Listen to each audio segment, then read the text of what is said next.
Apple is ramping up discounts to entice customers. The US company earlier launched an aggressive campaign in May and offered price cuts of up to $319 on selected iPhone models.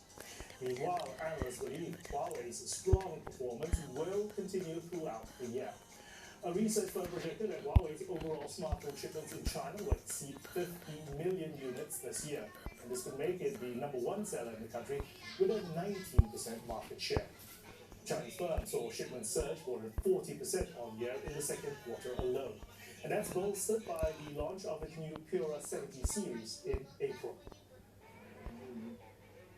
Toyota is reportedly planning to build a battery plant for electric vehicles on Japan's so-called Silicon Island of Kyushu. The report by Nikkei Asia says that the company is trying to establish Kyushu as part of the central plan for its EV supply chain and as an export base to Asia. Now, the southernmost of Japan's 4 main islands, Kyushu is home to many auto and semiconductor plants, including those from Japanese automakers like Toyota subsidiaries, Daihatsu, and Nissan. Toyota's new battery plant is said to be located in an industrial park that's being built by the local government in the north of Kyushu. That's about 40 kilometers from the auto giant's Miyata plant, which assembles Lexus vehicles. The EV battery plant expected to be the main supplier to the Miyata branch, with an annual production capacity of 430,000 vehicles, 90% of which will be exported. Now, Toyota is aiming to sell around 3.5 million EVs a year worldwide by 2030 and hopes to make its luxury Lexus brand a pillar of its EV strategy. Now, the auto giant had announced plans in May to invest nearly $13 billion in EVs, AI, and supply chain until March of next year.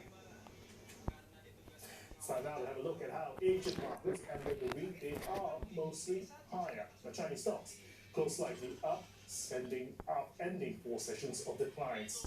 Now, they closed just as a report emerged that China is mounting hiking fees of at least tenfold on high-frequency trades. That's the latest attempt to rein in some quantitative strategies that regulators view as a threat to the stock market. Hong Kong also ending slightly higher. Japan's Nikkei closing in the red for the 8th session, hitting a 3-month low. Investors continuing to adjust their positions amid uncertainty over the direction of the US stock markets. It's a much better session in Seoul for the Kospi, which rose as chip makers rebounded. Earlier, Eli Lee from the Bank of Singapore spoke to CNA about the outlook for China's economy. Now, he thinks that Chinese policymakers have recognized the need to do more to boost growth.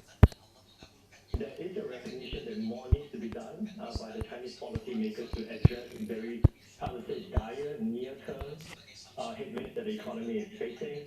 And the 2 cuts, first to the 7-day repo rate and to the 1-year policy loan rate, is much needed in my view.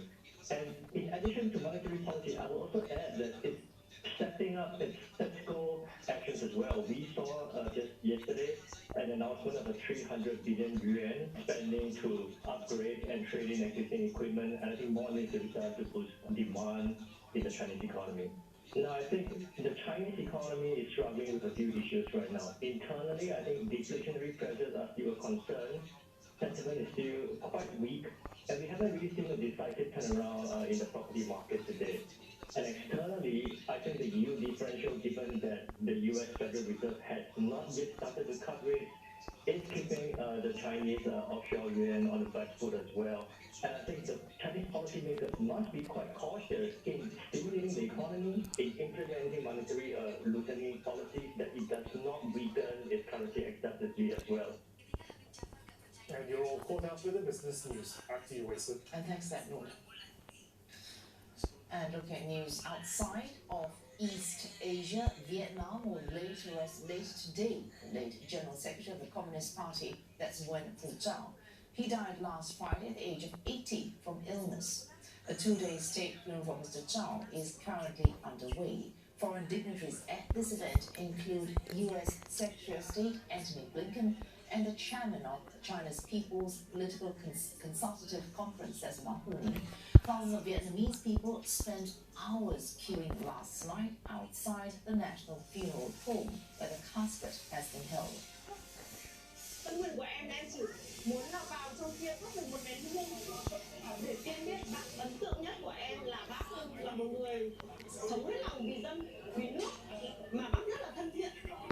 Cái điều đấy là một điều rất là đáng quý, mà không phải một vị lãnh đạo nào cũng có thể làm được.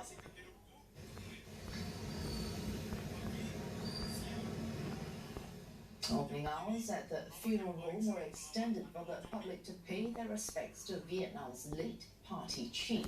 Mr. Tao died without completing his third term after holding the most powerful political office in the country. Hanoi is facing greater uncertainty as its leaders seek a new candidate for a power transition. Still ahead on this bulletin, Airbus will try to look at why China's youths are increasingly heading away from cities and into the countryside.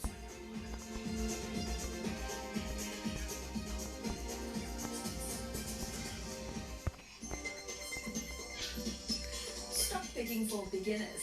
Questions you need to ask yourself before committing your cash. How to invest your first $10,000 to create more wealth. Food price spikes in India. What do you do when the prices of key staples keep rising? Money Mind, Saturday on CNN.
A reminder of our top stories: hundreds of thousands evacuated in eastern China as Typhoon Goni slams into Fujian province.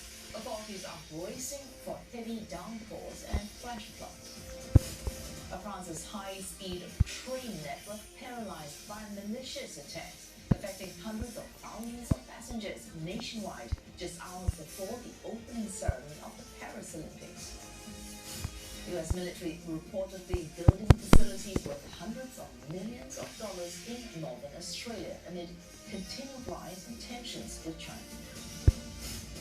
ASEAN foreign ministers in Laos for their latest meeting talking security with partners beyond the region, including China, Japan, and South Korea.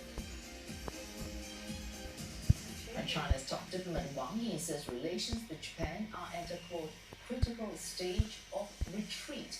He's calling on both sides to, quote, work in the same direction to manage their differences. Mr. Wang held talks with his Japanese counterpart on the sidelines of the ASEAN ministerial meeting in Laos today. In a statement, the Chinese foreign minister said he's hoping Japan can work on what he called a correct understanding of China, so it can, quote, pursue a rational China policy. Japan is in line with the United States' semiconductor restrictions on China, which has added to strained ties with Beijing. Japanese Foreign Minister Yoko Kamikawa says those restrictions are not directed at any one particular country, but as that while cooperation with China has great potential, there are unresolved issues.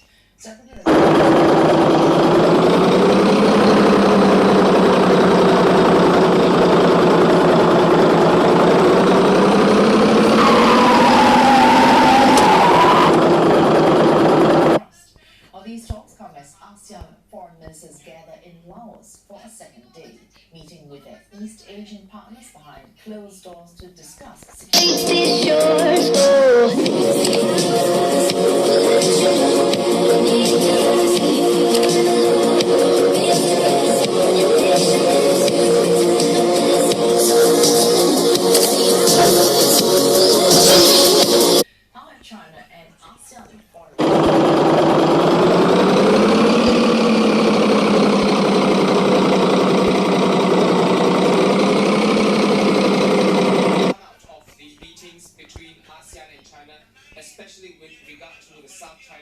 what we do know is that the bloc is extremely keen to use political platforms such as this to cool down temperature.